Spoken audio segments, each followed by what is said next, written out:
کربلا تارخ انسانیت کا ایک ایسا المیہ ہے جو رہتی دنیا تک یاد رکھا جائے گا۔ یہ صرف ایک جنگ نہیں تھی بلکہ حق اور باطل کے درمیان ایک ایسا معرکہ تھا جس نے اسلام کے اصل چہرے کو دوبارہ زندہ کر دیا۔ اس دردناک واقعے کا مرکزی کردار حضرت امام حسین علیہ السلام نواز رسول تھے، جنہوں نے اپنے خاندان اور وفادار ساتھیوں کے ساتھ دین محمدی کی بقا کے لیے اپنی جانیں قربان کیں۔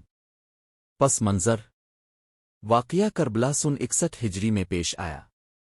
جب یزید بن معاویہ نے خلافت پر قبضہ کیا تو اس نے امام حسین علیہ السلام سے بیعت کا مطالبہ کیا۔ یزید فاسق و فاجر انسان تھا اور امام حسین بیعت کے ذریعے اس کے ظالمانہ نظام کو جائز قرار دینے پر راضی نہ تھے۔ امام حسین نے مدینہ چھوڑ کر مکہ کی رالی اور وہاں سے کوفیوں کی دعوت پر عراق کی طرف روانہ ہوئے۔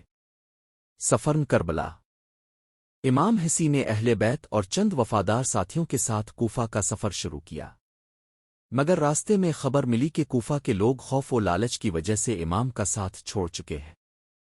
امام کو کربلا کے مقام پر روک دیا گیا، وہیں قیام کیا اور اسی مقام پر تاریخ کا سب سے بڑا ظلم برپا ہوا۔ محرم کی پہلی تاریخ سے عاشورہ تک۔ محرم کی یکم تاریخ سے یزیدی لشکر نے امام حسین اور ان کے قافلے کو گھیر لیا۔ ان پر پانی بند کر دیا گیا۔ بچے پیاس سے بلکنے لگے، مائیں روتی رہیں، مگر حسین نے صبر و شکر کی مثال قائم کی۔ عاشور کے دن امام نے اپنے تمام ساتھیوں کو الوداع کہا۔ حضرت علی اکبر، حضرت قاسم، حضرت عباس، حضرت علی اصغر سب شہید ہو گئے۔ حضرت علی اکبر کی شہادت۔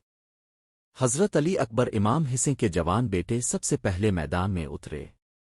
ان کا چہرہ نبی کریم سے مشابہ تھا۔ دشمن بھی حیران رہ گیا، مگر بے دردی سے شہید کر دیا گیا۔ حضرت عباس کی قربانی۔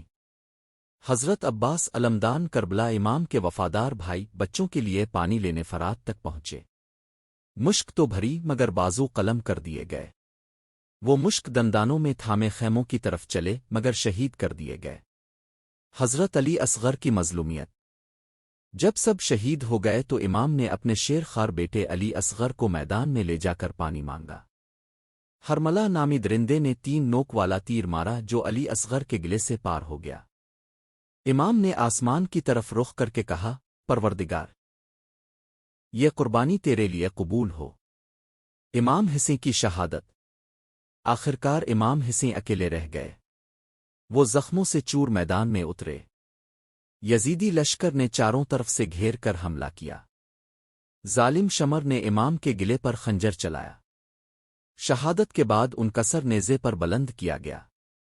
خیموں پر حملہ اور قیدیوں کی حالت۔ شہادت کے بعد یزیدی فوج نے خیموں پر حملہ کیا، آگ لگا دی۔ خواتین کو بے پردہ کیا گیا۔ بی بی زیب اور امام سجاد کو قید کر کے کوفہ و شام لے جایا گیا۔ پیغام کربلا۔ کربلا کا پیغام صرف قربانی کا نہیں بلکہ ظلم کے خلاف کھڑے ہونے کا ہے۔ امام حسین نے سچائی کے لیے سب کچھ لٹا دیا مگر باطل کے سامنے جھکنے سے انکار کیا۔ یہی پیغام رہتی دنیا تک لوگوں کو حوصلہ دیتا رہے گا۔